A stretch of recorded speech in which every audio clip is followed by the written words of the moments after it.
Once a jolly swagman camped by a billabong under the shade of a coolabah tree, and he sang as he watched and waited till his billy boiled. You'll come a waltzing Matilda with me. Down came a jumbuck to drink at the billabong. I've got the swaggy and grabbed him with glee, and he sang as he stowed that jumbuck in his tucker bag. You'll come a waltzing Matilda. Sing it now. Waltzing Matilda, waltzing Matilda, you'll come a waltzing Matilda with me. And he sang as he stowed that jumbuck in his tucker bag. You'll come a waltzing Matilda with me. Okay, I want to hear the blokes by themselves. You know the routine. Next chorus. Make sure the girls go home feeling proud of you, okay? Here we go. Down came the squatter, mounted on his thoroughbred. Up came the troopers, 1, 2, 3. Who's the jolly jumbuck you got in your tucker bag? You'll come a waltzing Matilda. Blokes only now, here we go. Waltzing.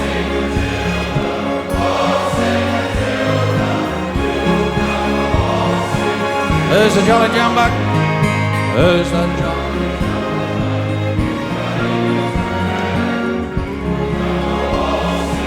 Give him a round of applause, girls. That was proud. Okay, girls, next chorus is your chance to turn us blokes on. Give us goosebumps. After this verse, I've got the swaggy and jumped into the billabong. You'll never catch me alive, said he, and his ghost may be heard as you pass by that billabong. You'll come a waltzing Matilda. Girls only now.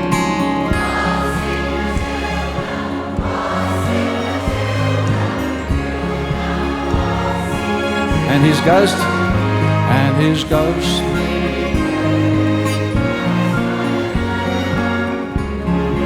Give him a round of applause, fellas. That was fantastic.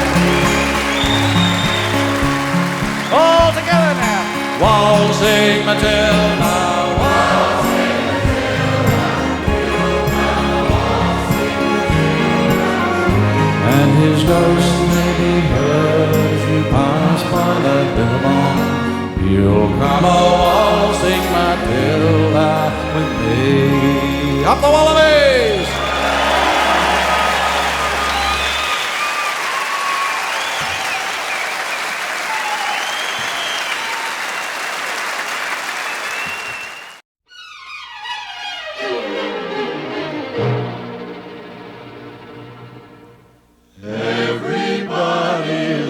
Somebody sometime.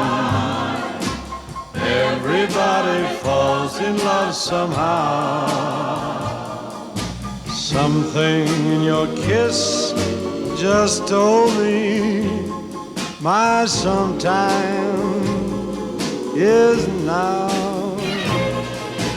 Everybody finds somebody someplace. There's no telling where love may appear.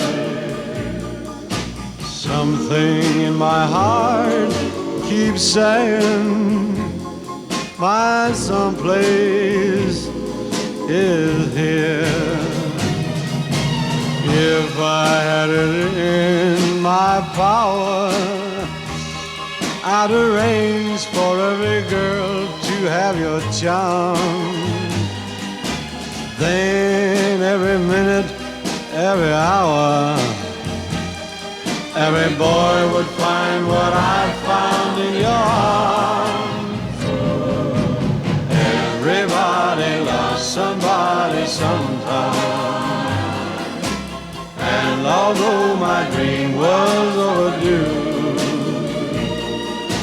your love made it well worth waiting for someone like you. If I had it in my power, I would arrange for every girl to have your charm.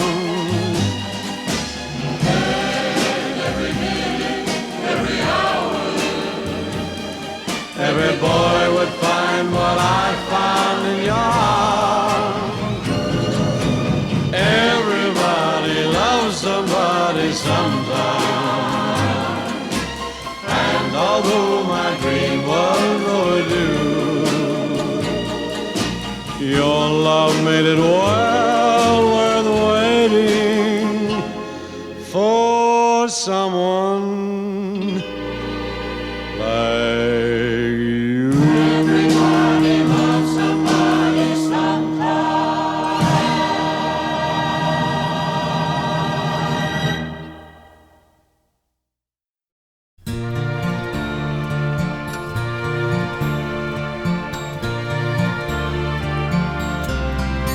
Hey, true blue,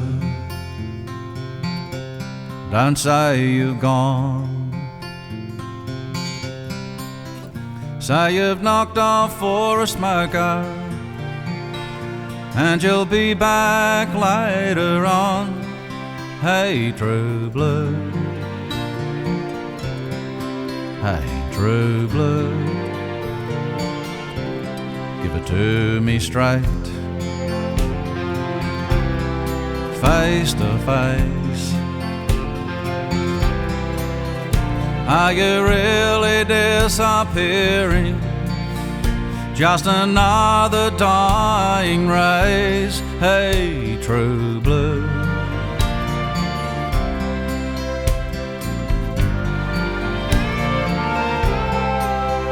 True blue, is it me and you? Is it mom and dad? Is it a cockatoo? Is it standing by your mate when he's in a fight? Or will she be right? True blue, I'm asking you. Hey, true blue, can you bear the load? Will you tie it up with wire just to keep the show on the road? Hey, true blue. Hey, true blue, and be fitting. Is your heart still there? If they sell us out like sponge cake, do you really care? Hey, true blue.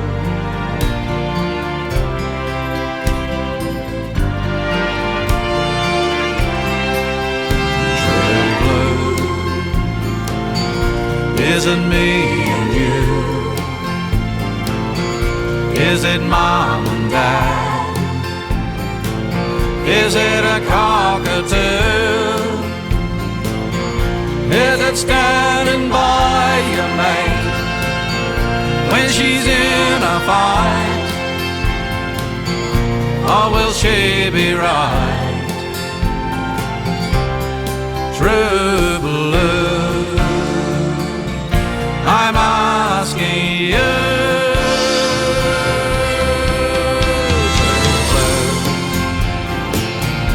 Is it me and you? Is it mom and dad? Is it a cockatoo? Is it standing by your mate when he's in a fight? Or will she be right? True blue, true.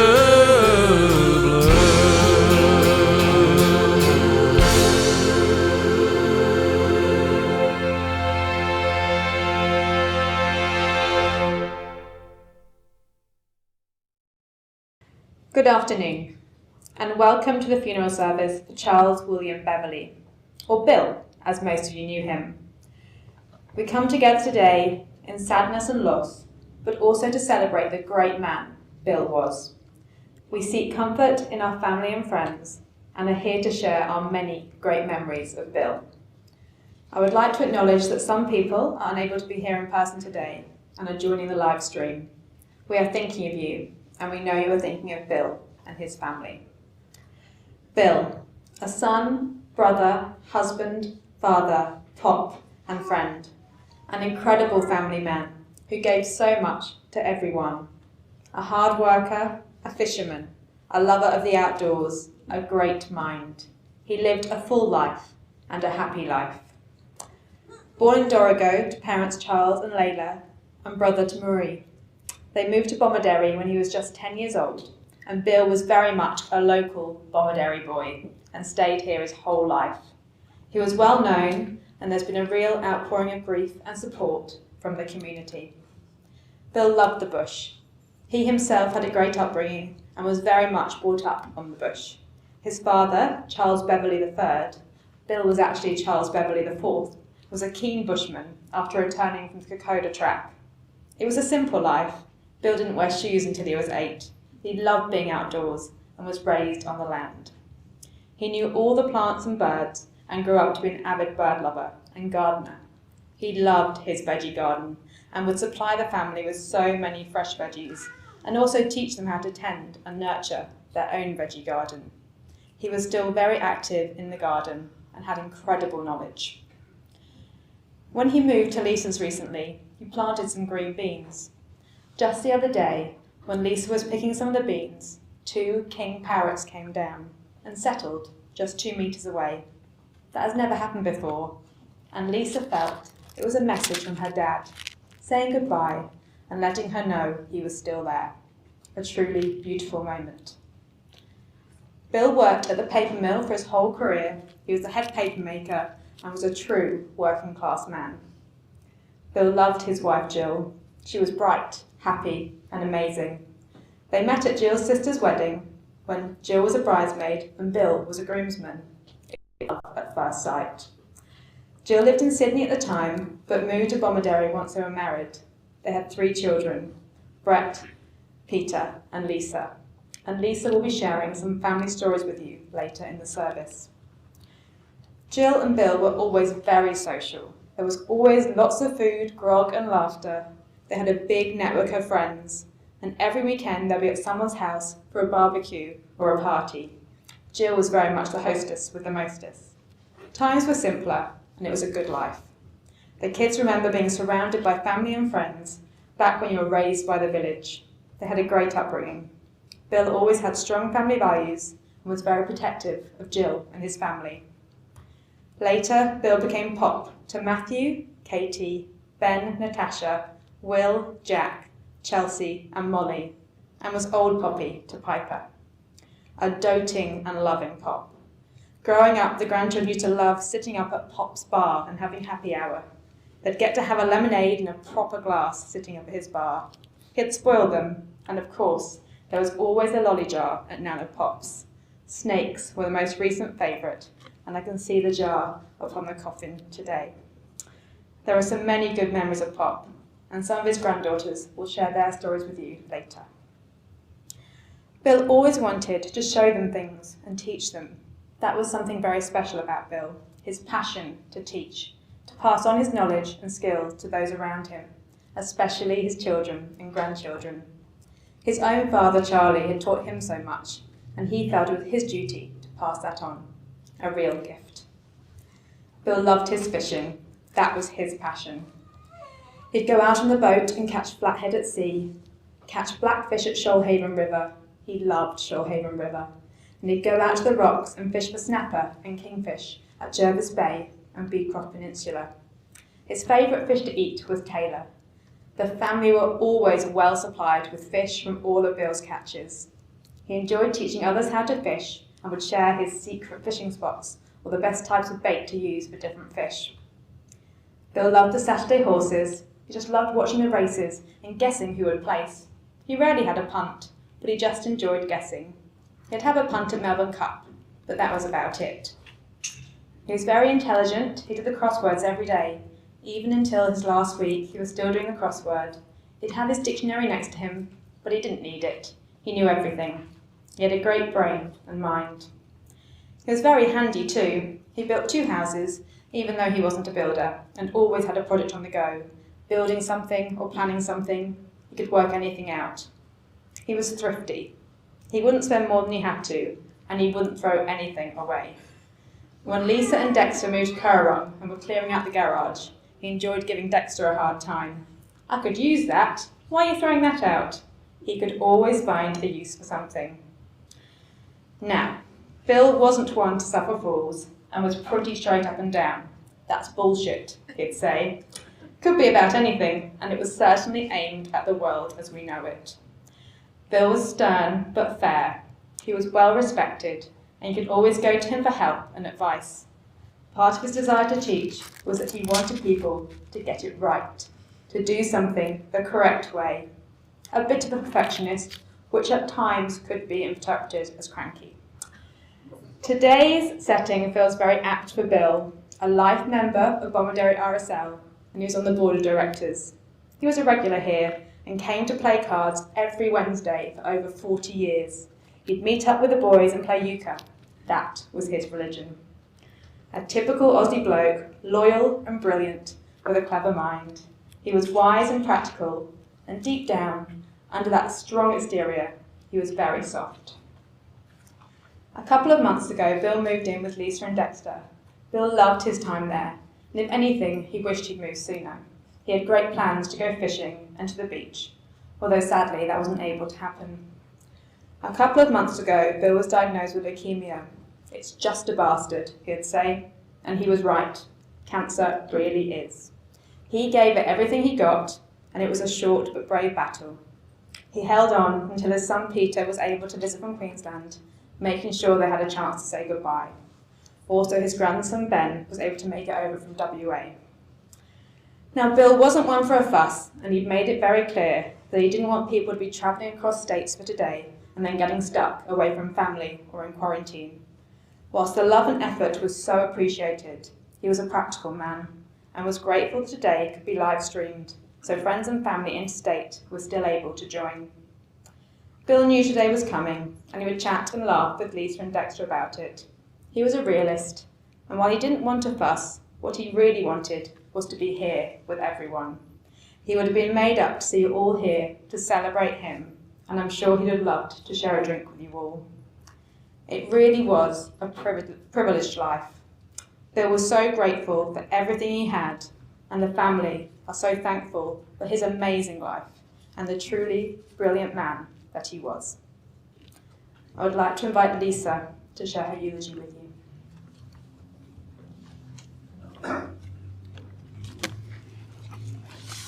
Beautiful. Thank you.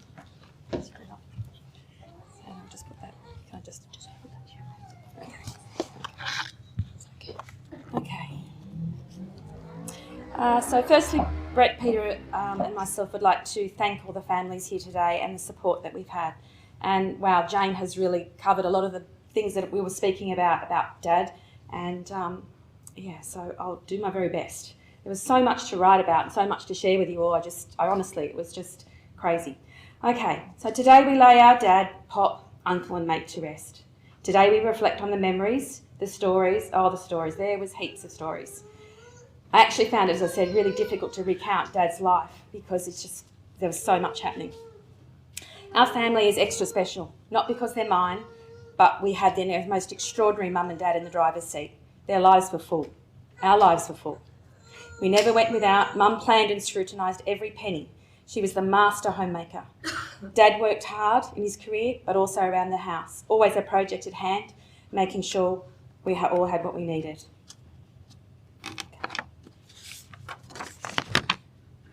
I'm just going to give you a quick history lesson about the Beverleys. We started in Alresford, Yorkshire, England in 1806 with Henry Beverley, our 4-time great-grandparent. We immigrated to Australia on the Daphne in 1858. He was a blacksmith. Charles George Beverley, 1832, was a professional singer. Charles William Beverley I was born in 1857. Charles William Beverley II, born 1884. He was a tailor and a keen sailor, married Jessie in 1906, and in the same year they were successful in a ballot of land in Meagan, 14 miles from Dorrigo, £475 and 10 shillings. Charlie and Jessie had 8 children, one of which was Charles William Beverley III, born 1908, and that was our old pop, as the kids may recall. And then our dad, Charles William Beverley IV, born 15th of December 1935 in Dorrigo, to Leila and Charlie Beverley. Following Dad was his sister Mari. As there was already 2 Charlies living in Dorrigo and an Uncle Bill, Dad became Little Bill and then eventually Bill. So I begin to share with you all the life and times of Bill Beverley. After the war in 1945, Dad was 10. Charlie and Leila packed up everything they owned from their Timsvale home and travelled by train to Bomaderry. They moved to a shed owned by Bert Peters in Camberwell Road, and eventually they purchased 5 acres between Camberwell Road and Brinoir Street. After staying there for a few years, the family moved to Osborne Street, sharing a house with Uncle Bill, Nanny and Granddad Swaddling. Pardon me. Can I just have my water, Dex, please? Thanks.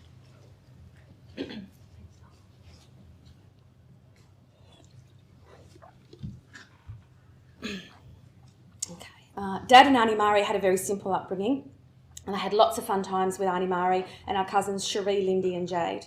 Cherie and Lindy are truly sad that they can't be here today. He spent many hours with his uncles listening to the countless stories. I'm sure that's where he got it from. He cherished his mum and dad and his sister. Dad went to Bomaderry Public School and later to Nowra High School, completing the Leaving Certificate in 1950. He made many friends, some of which are here today. Dad and Mum met at Auntie Joan's wedding. Mum was the bridesmaid and Dad was the groom. They were married just short of 60 years when Mum passed in 2018.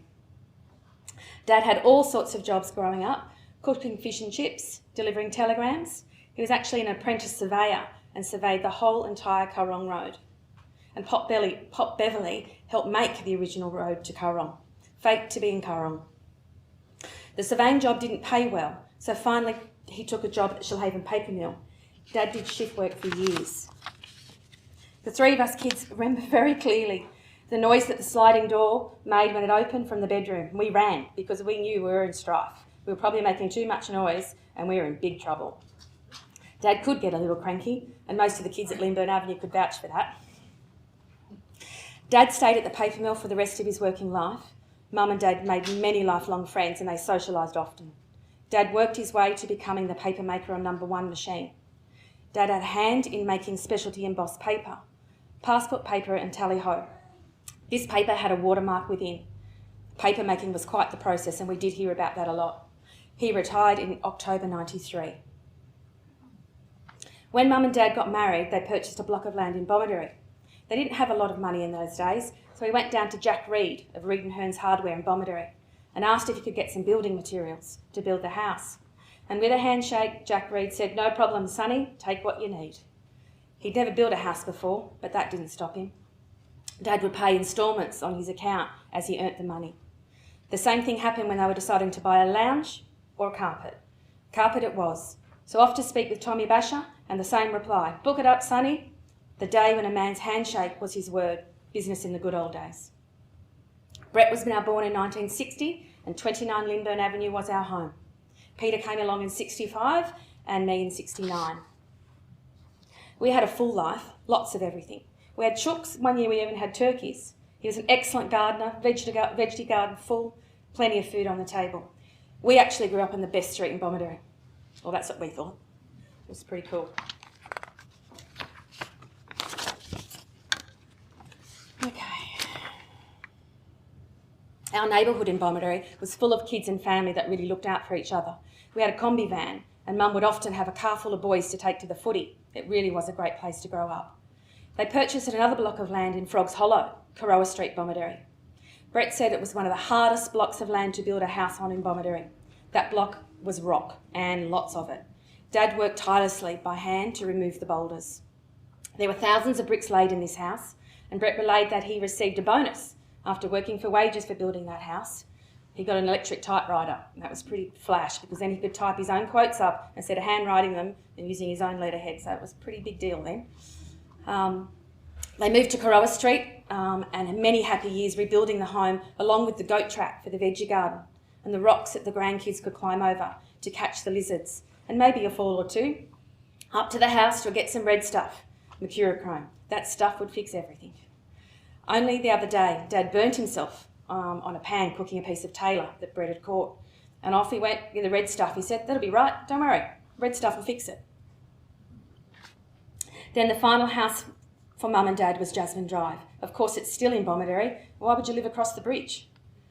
This was a lovely little house and still plenty of jobs to keep Dad busy, creating another veggie garden. He had a fish pond, which he enjoyed. He would feed the birds on the lawn and Mum and Dad would wait in anticipation to see which pair turned up next. Only the other day, as we spoke about the king parrots, it was just beautiful. These birds just popped up. It was just perfect. The stories that Dad tells about the old days were nothing short of entertaining. The things that they used to get up to. We heard of many over the last few months. Trips to pick up booze from the train at Bomaderry Station with Didjar and co. Trips to Albatross with Muda. Prawning nights down to Christian Mindy and Woollamboola. Out in the bush with old Pop, building the roads, visiting the sawmills that he worked in. There's just seriously so much to talk about. The parties they had, Muda, Shiny, Tank, Didjar, Rossi to name a few. They took turns in hosting the parties. Most football grand final dues, and just because it was Sundays. Meals at Leon's Chinese restaurant on the round table. Dad notoriously would walk out into the kitchen to see the cook. Lots more laughs and plenty more drinks. They love life, a simple life with loads of love. There's a lot of stories from Mum's side with the Browns, but I'll keep that one for Joe and Perry. Dad loved the crossword. He loved doing the horses, circling a winner. They both played golf and were members at the Nowra Golf Club, and there was lots of parties there too. He went to Bomaderry most Wednesday nights and played euchre or cribbage with Muda, Storky, Beanie and Jacko, to name a few. Sometimes a beer at Bomaderry pub to catch up with the old paper mill boys.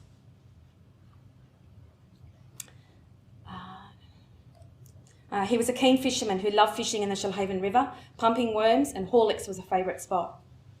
We started holidaying in Honeymoon Bay in 1960. Brett was months old. Every Christmas for about 20 years we did that. Dad would start preparing months out to get ready. One year we even had an ensuite next to the bucket shower. It was pretty flash. Dad would sometimes travel back to work if he couldn't get the whole time off. It used to take us quite a few hours to get to Honeymoon Bay, and getting bogged on the way was the norm. They would take the copper, boil the nappies, cart your water, dig your own toilet, and of course the Kero fridge it was.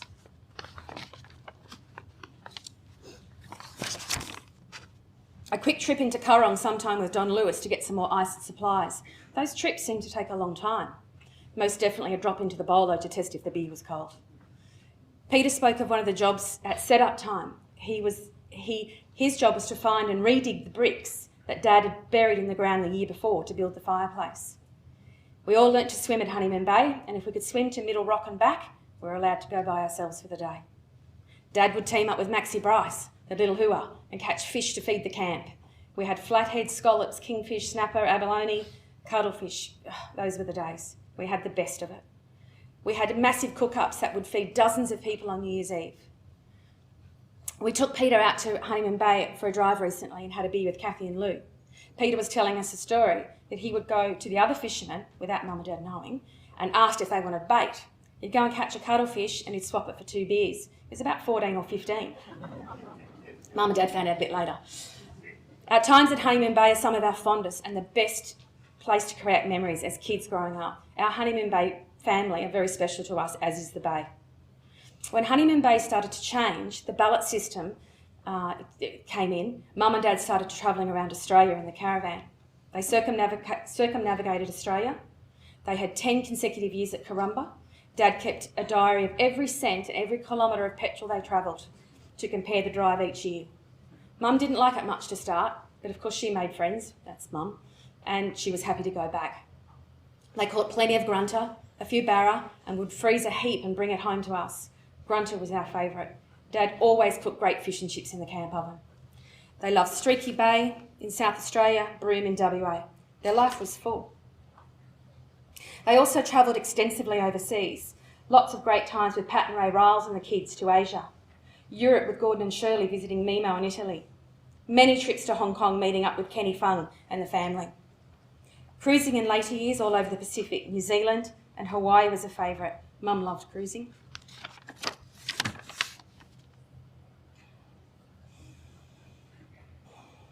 Dad found it difficult when Mum passed. He really did have 3 years of missing her terribly. They were peas in a pod.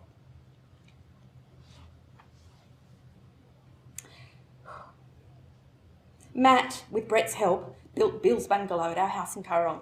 We tried for over 12 months to get him out there, but he wasn't just quite ready. Dad did everything his own way, in his own time, and that's what it was like till the very end. He was really looking forward to getting down to Currong Club, maybe playing a game of euchre. He was disappointed and regretful he didn't come sooner. I would like to actually acknowledge my husband Dexter. Mum and Dad accepted you from the beginning, even though you did play Aussie rules. You were in the Navy and you're a pom. They treated you like their own and loved you dearly. And we all know that Dad would give you a little bit of grief at times, but none of us could have walked this road without you being there with us for the very end. As Dad rests today, we've got a piece of paper mill felt, which lots of you wouldn't recognise. A manly jumper draped alongside the Australian flag to represent his time at Nasho's. Bamboo fishing rod ready to go with floats that he'd made. The lolly jar, which the kids all adored, was always full to the brim. The Australian native flowers representing his love of the bush and his heritage. And a single rose, which I'll place there, which is for Mum. Oh, and of course, Goon. You might get thirsty on the trip up there. He always loved his Goon. To the grandkids, you were truly the apple of his eye. He could do no wrong. He was blessed with a great-grandchild from Katie and Jason, our little Piper. He adored her and she him. Dad will stay in your dreams and in your daily decisions, always, as an inner voice and wisdom that guides you through. Collect in your mind the best memories. Collect the quality times you had together and hold them tight. Remember his stories and pass on to the next generation. Remember his wise words. "You bloody bastard" comes to mind. Over the next few months, Dex and I would go down to Dad's bungalow for happy hour every night. I'd cook him his meat and 3 veg, and we would stay there. He would have 2 whites and 2 reds of Goonie, and poured from an old recycled wine bottle, refilled every morning, ready to go the next night. He even enjoyed a rum. That was his last drink in his last days, and rum and coke. I would get him settled of the evening and say, "Dad, okay, all good? Do you need anything?" He'd say, "No, God willing, you might see me, but I won't see you. We'll miss you, Dad, but take solace that he's now resting with his sweetheart. Go Manly."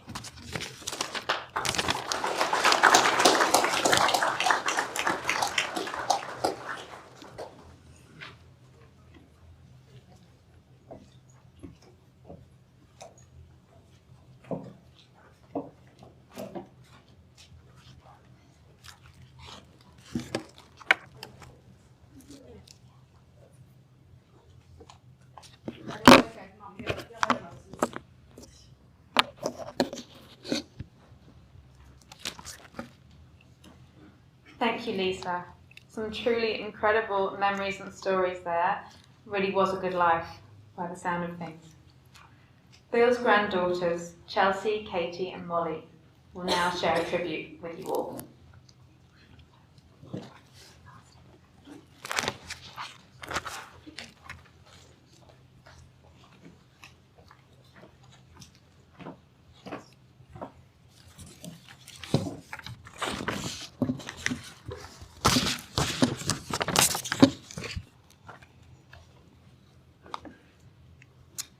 Our Pop knew all sorts of things. He taught us even more. He taught me how to tie my shoes and rewarded me with a paddle pop. He taught me how to reverse parallel park and was there when I finally got my license. He taught me how to do crosswords, pencil first, always to be sure. He taught me what footy team to go for. But most importantly, he taught me how to swear, and the old bastard was bloody good at it. Pop had what you'd call a colourful vocabulary, and from a very early age we were all exposed to sayings and words not a lot of young kids knew. For anyone who spent copious amounts of time around him, you would inevitably end up having one of these embedded into your own. My dad, Dexter, always said he only started saying "ah, you bastard" after joining Mum's family. I, on the other hand, picked up not one, but a majority of these special little phrases. My most being used being bullshit, which I hope I say with quite the same tenacity. When I was 17, all I wanted and begged for years was a puppy. So when I finally got my wish, and Ted was here, a part of our family, Pop tried to pretend he wasn't impressed with the small red, not a man's dog he affectionately referred to as Dickhead. Not long after, we went on our way on a family holiday. I entrusted my new puppy to Nan and Pop, assuming everything, of course, would go perfectly fine. Because why wouldn't it? Nan was there. Flash forward, and we've touched back down in Sydney. I finally get reception to my phone and see bordering on hundreds of missed calls and text messages that my dog had been spotted running down the highway. A little old woman had found him, and he's now waiting for me at the vet's, all because someone forgot to close the gate after him. He spent the 5 days I was away beside himself with guilt. So much so, he called in a favour and placed an ad on the local 2ST radio station, thinking, of course, this will get enough notice. Just to have me ringing him and saying I knew where he was before him. Like I said, Pop used to call Ted Dickhead, but I think we all know who the real dickhead was that day. Dogs are special creatures. Not long after this, the two of them became mates, and he had the funniest little bond. Pop would sneak Ted treats, and Ted would sit patiently waiting at his sliding door. Ted was there wagging his tail, making Pop smile until the very end, even being so lucky as to be the one to give the final goodbye and farewell kiss, something I'm grateful for forever. Pop loved his food. As much as we all know Nan was the queen of the kitchen, Pop wasn't far behind her.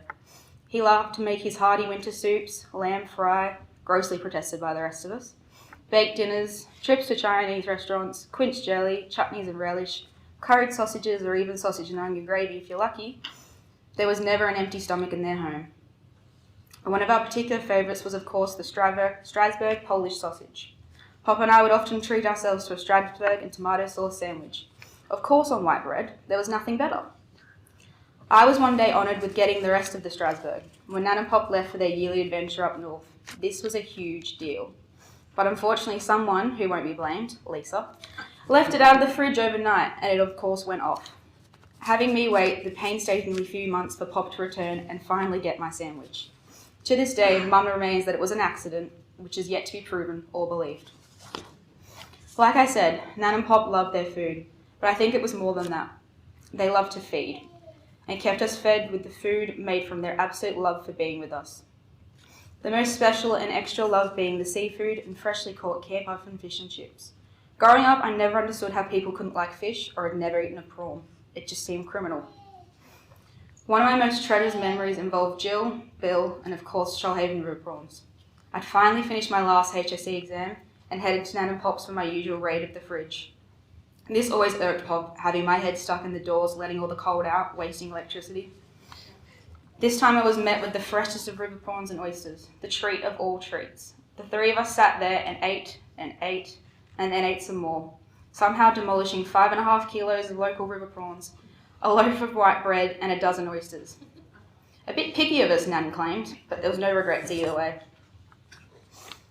Now I know better than anyone, our Pop was a hard man. He was as stubborn as the Beverleys come. I, much to Pop's dislike, saw this as a challenge and found any and every way to push his buttons. I found out very early on that I could just get away with just about saying anything and telling him to do anything, as long as it was quick and clever, only to be met with the classic Bill Beverley huff, squint of the eyes, shake of the head, and told either to listen here, sweetheart, or that, of course, I was a little witch. All whilst I smiled and knew I once again had won another round. Our Pop was a great man. He loved us all and was very proud of us immensely. We're the luckiest families to have had him for as long as we did. Now that he's gone, I guess I'll find myself a bit lost. Not sure who I'll sit next to at the dinner table or on Christmas Day. Having to decide whether it's C or D and Who Wants to Be a Millionaire. Wondering if Manly will top the tables this year, and if Cherry Evans is even worse the cost. I'll miss the random phone calls about his fish pond, the garden, or whatever else. I'll miss sneaking in for happy hour at Goon o'clock. But most of all, I'll miss my first and favourite best mate. A man who I love with my whole heart and soul forevermore. Bye now, Pop. I promise to be good, be happy, and always ready for a run.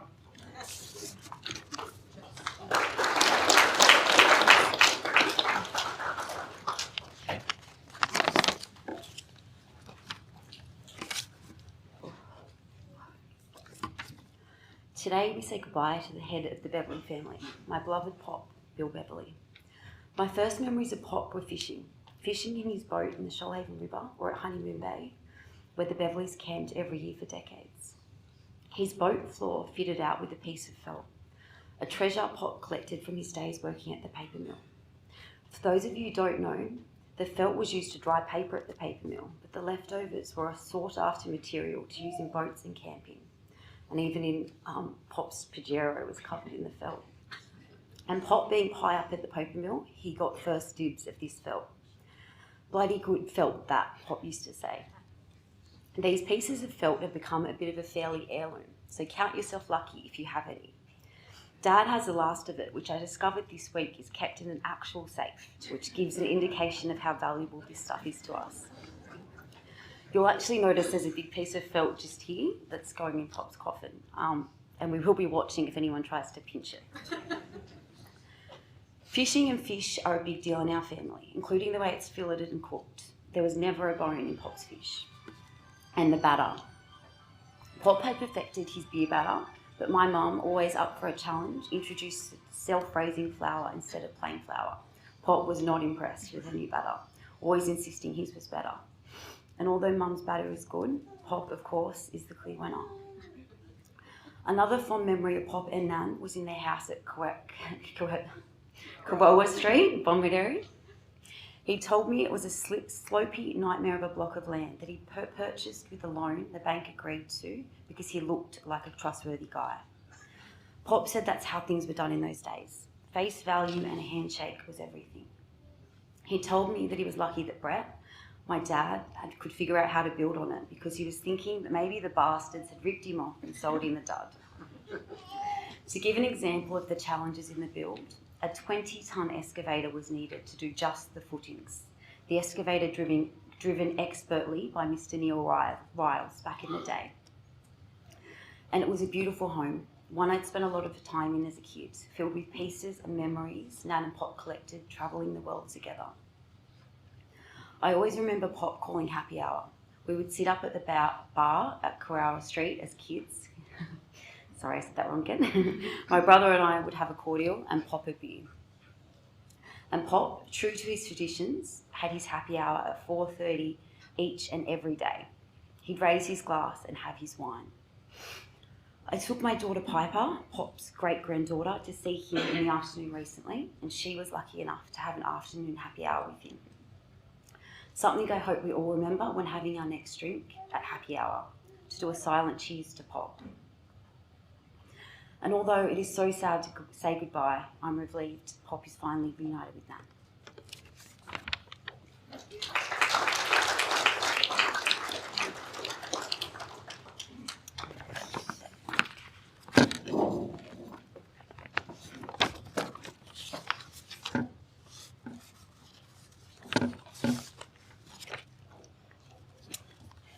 Chelsea and I spent many weekends and school holidays at Nan and Pop's in Kawowa Street.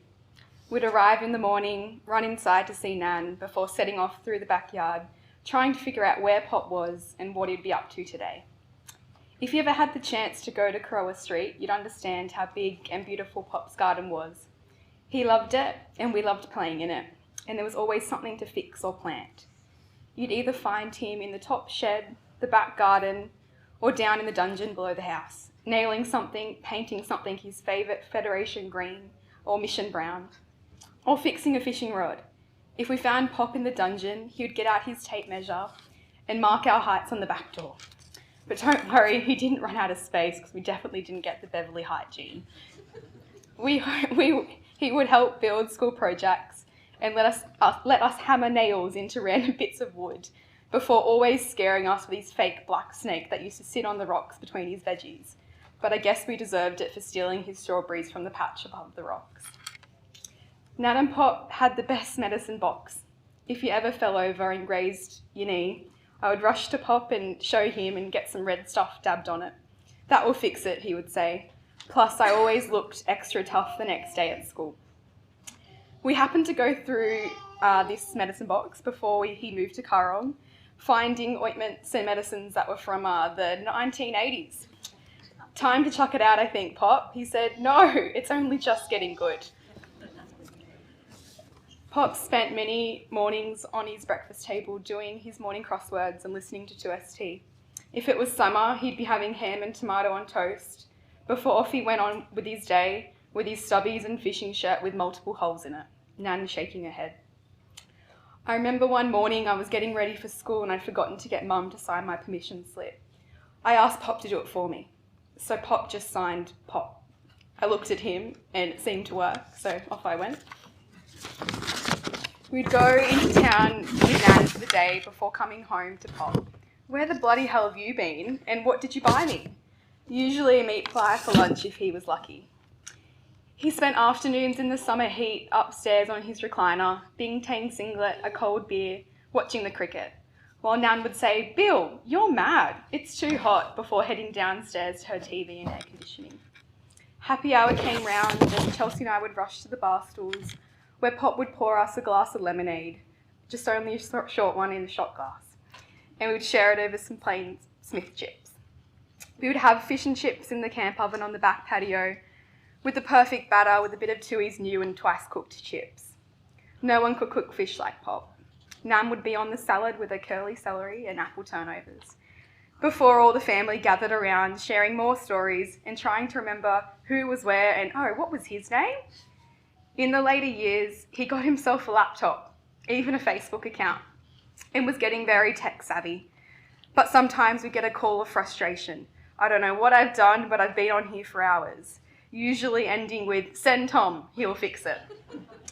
Although the one thing Pop did get good at was online shopping. He'd be watching the morning breakfast shows when you get swooped into purchasing the items off the infomercials.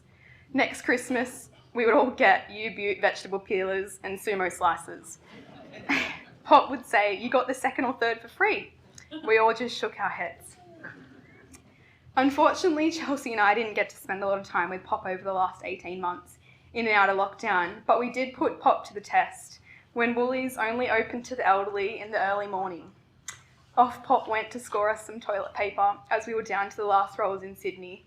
7 a.m, lining up. Next minute, he made it on Win News. Nan would have been proud. "I wouldn't be doing this, mate, if it wasn't for them," he said. Pop had such a good memory and was so knowledgeable. I loved to sit and listen to all his stories about life and the places he travelled, or observing him trying to teach Dad how to fillet a fish. Only recently, he was recalling what he did after school at just 15. He worked many jobs, even mentioning that he'd helped lay the concrete at the runway at Albatross. "Really?" we said, Pop, and Pop said, "Yeah, we must have missed that one." All the way through to when he retired at the paper mill, remembering the ratios of how to get the paper coloured. "Pop, I will miss helping you find the best next liniment to rub on your aches and pains, and walking in to see you on your chair whilst we run for the lolly jar. I'll miss calling you up to find out how you make your chicken soup so good. I'll miss watching you make your quince jelly and chutney. I'll miss your laugh and your amazing head of hair that was always so neatly combed even at 86. Pop, will be sure to enjoy your beans on Christmas, and I can't wait for your tomatoes on toast. All the grandkids may also raid your alcohol cupboard, but we'll leave the goon for you. What a man you were, and what an extraordinary life you lived. Nan and Pop were truly the heart and soul of our family, and how lucky are we to have had them both. Thank you for being the most loving grandparents. I wish we had more time, but I'll cherish the memories we spent together, the lessons we were taught, and all the stories you shared. You now are at peace, Pop, and to know you're back with Nan is the greatest gift of all. You truly are unforgettable, and we will miss you.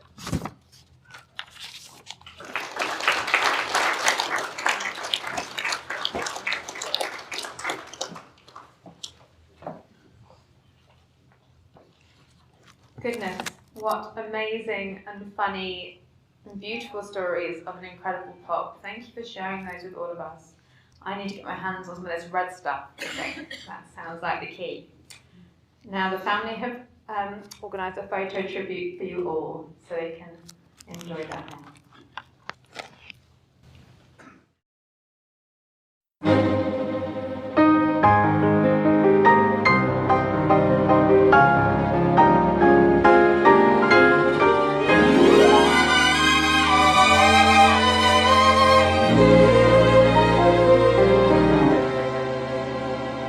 They try to tell us we're too young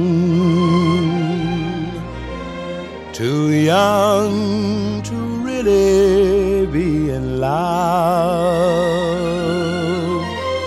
They say that love's a word we've only heard, but can't begin to know the meaning of. And yet we're not too young to know this love will last though years may go. And then someday they may recall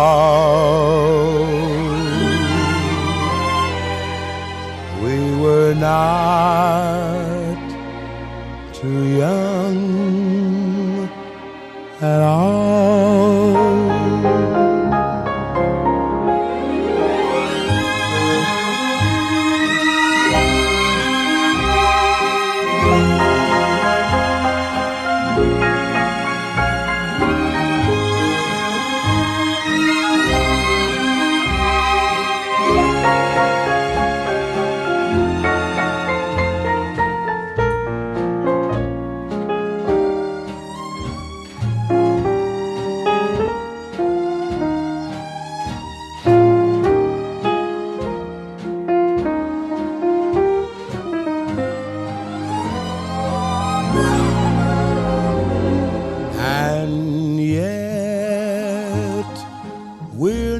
Too young to know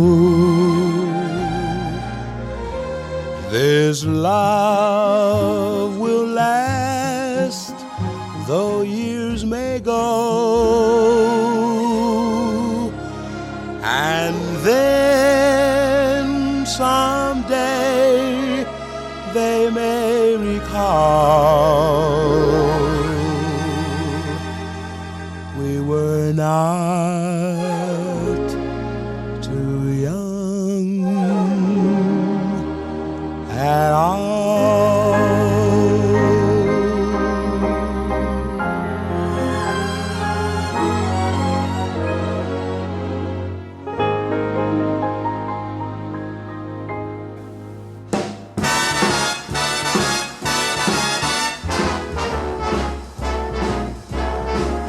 How lucky can one guy be? I kissed her and she kissed me. Like the fella once said, ain't that a kick in the head? The room was completely black. I hugged her and she hugged back. Like the sailor said, quote, ain't that a hole in a boat? My head keeps spinning, I go to sleep and keep grinning. If this is just the beginning, my life is gonna be beautiful. I've sunshine enough to spread.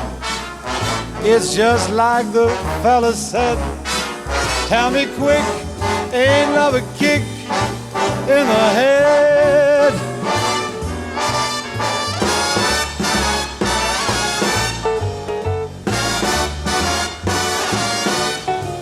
Like the fellow once said, ain't that a kick in the head?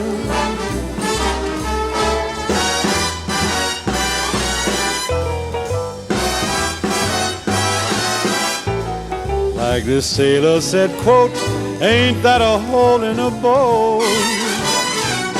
My head keeps spinning, I go to sleep and keep grinning. If this is just the beginning, my life is gonna be beautiful. She's telling me we'll be wed. She's picked out a king-size bed. I couldn't feel any better or I'd be sick. Tell me quick, oh, ain't love a kick? Tell me quick, ain't love a kick in the head?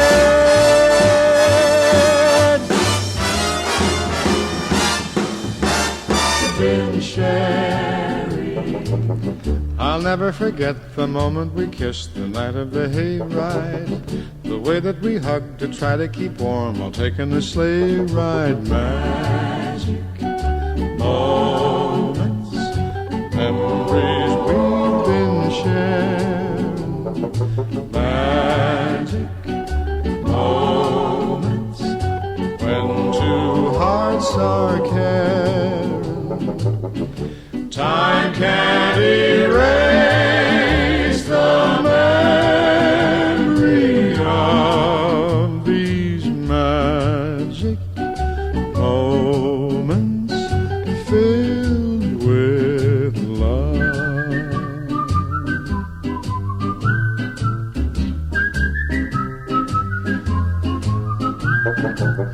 The telephone call that tied up the line for hours and hours.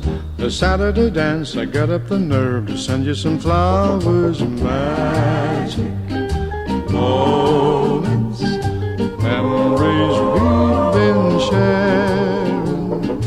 Magic moments when two hearts are caring.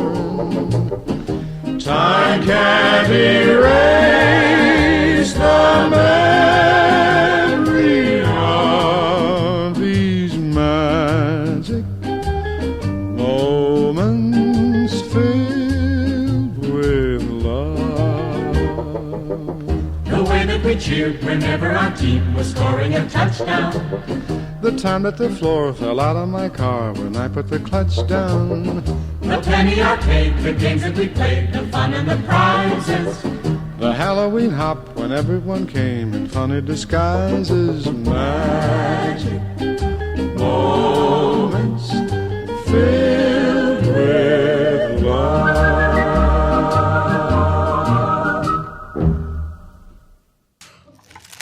Some incredible photos there, some amazing family memories and fishing trips and incredible seafood. Some that will all be treasured, I'm sure. Now I'd like to invite Jill's niece, Joanne, and her partner, Perry, to share a tribute with you all.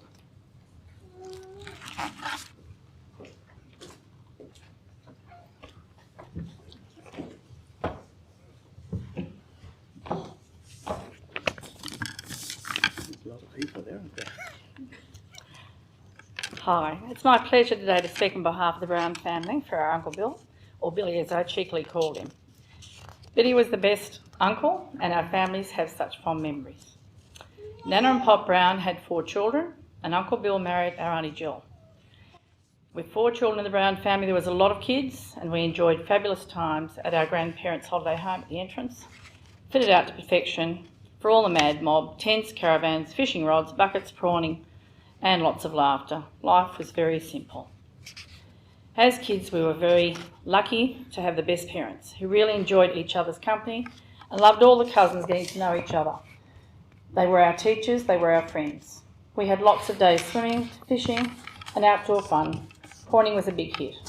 All the kids would be decked out and off we go with the fathers, lanterns, gumboots, buckets and an odd dinghy or two. Billy was lead pack with rods in his arms, off he'd go. He'd say, come on you lot, off we're going fishing. We all had a job and back home the party was ready. All the men peeled the prawns, cooked the catch of the day from the fishing hall for the kids, with fresh bread in abundance. Lots of games, singing, piano playing, laughter and noise. That was the beginning of great friendships. The parties didn't stop there. Up to Harrington we went for more fishing, more oyster shucking at Auntie Shirley and Uncle Dud's.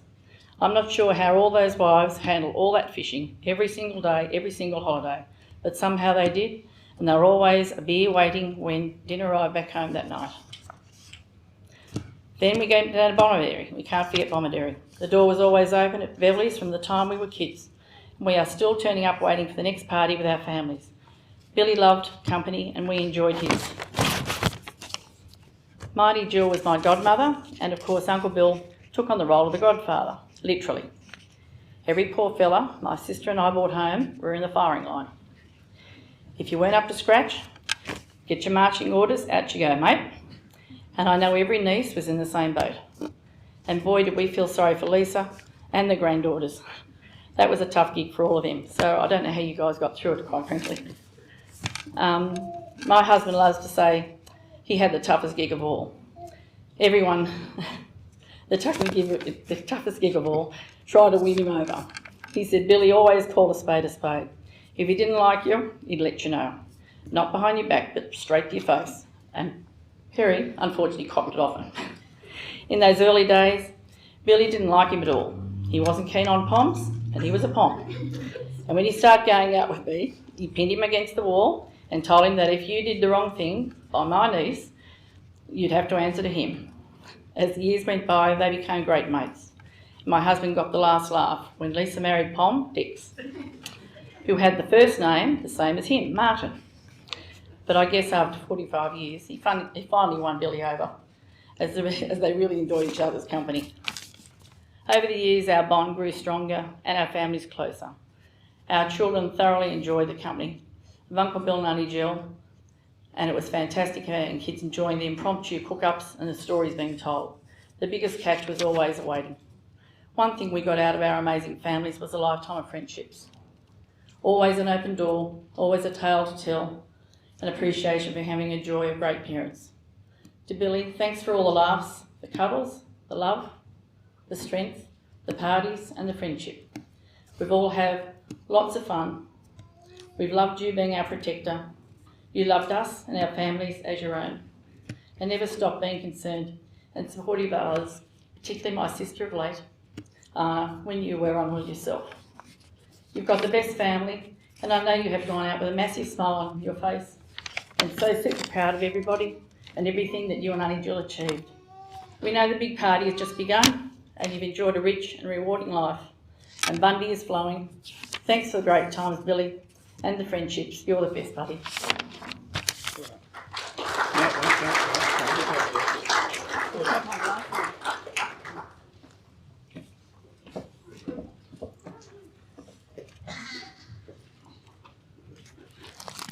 Thank you, Joanne. Some more great family memories there. There will now be some time for reflection whilst we listen to Amazing Grace by Johnny Cash. During this, the family are invited to come forward and place a flower onto the coffin and pay your respects to Bill. Thank you.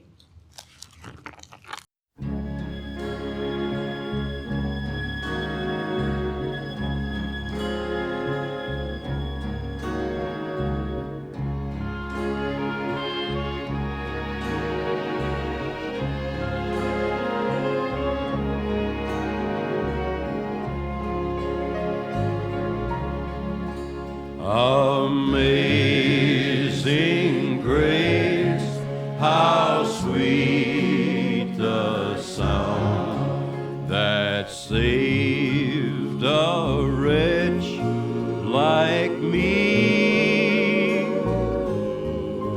I once was lost, but now I'm found, was blind, but now I see.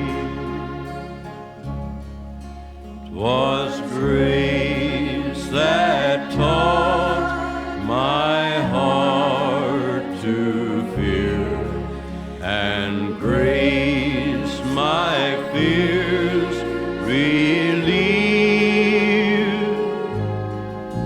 How precious did that grace appear the hour I first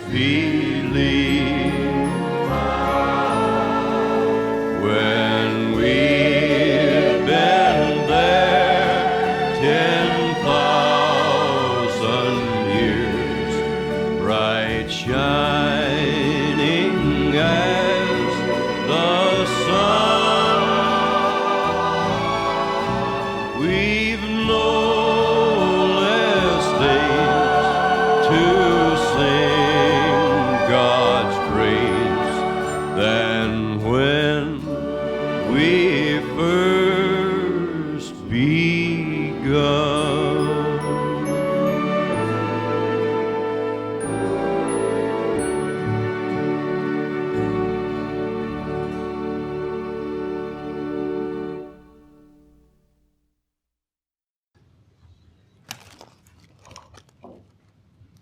The family would like to thank you all for the love and friendship you gave to Bill during his life and the support you have shown to them since his death.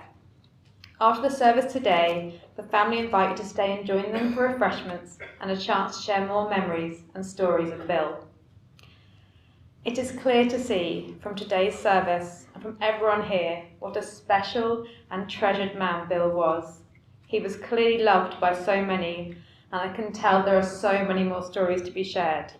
And that is what you should do. Speak his name often, share your stories and memories of the good times. Have that happy hour, with or without the goon. I'll leave that to you. But yes, share those, go fishing, think of him, play cards. Teach and encourage as he did. Encourage those around you to learn new skills and pay your passions and knowledge forward the way Bill did. Bill lives on through all of you. His stories are your stories. It's time for us to say goodbye to Bill. He has touched many people deeply. We will remember him as a man who knew friendship and love, who worked hard and was full of life, who appreciated nature in all its magnificence. He will always hold a special place in your hearts. Shortly, we will tenderly and reverently commit the spirit and body of Charles William Beverley, Bill, to a more peaceful place. We give thanks for your life and for your 86 years of love, laughter and friendship and all the great memories we shared together. We thank you for your kindness, love and strength, for all the lessons you taught us and for giving us the best of yourself. We think of you at peace, gone fishing and back with your darling Jill. You continue your journey with the love of everyone here. Your memories and stories live on through all of us. We now say farewell and may you rest in peace. Thank you, Bill. I would now like to invite the family to come forward to carry Bill out, and for him we listen to Slim Dusty's Looking Forward, Looking Back. Please be upstanding.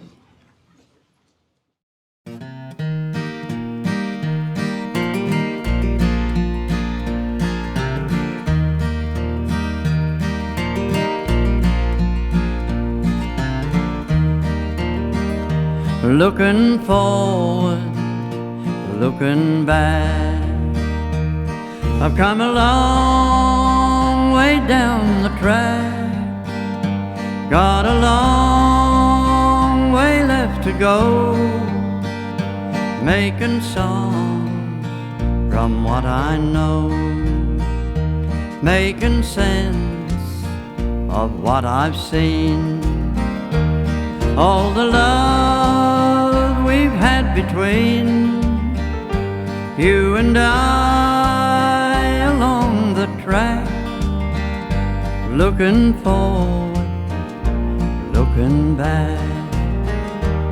There are strange days full of change on the way, but we'll be fine. Unlike some, I'll be leaning forward to see what's coming, looking forward, looking back. I've come a long way down the track, got a long way left to go, making songs from what I know.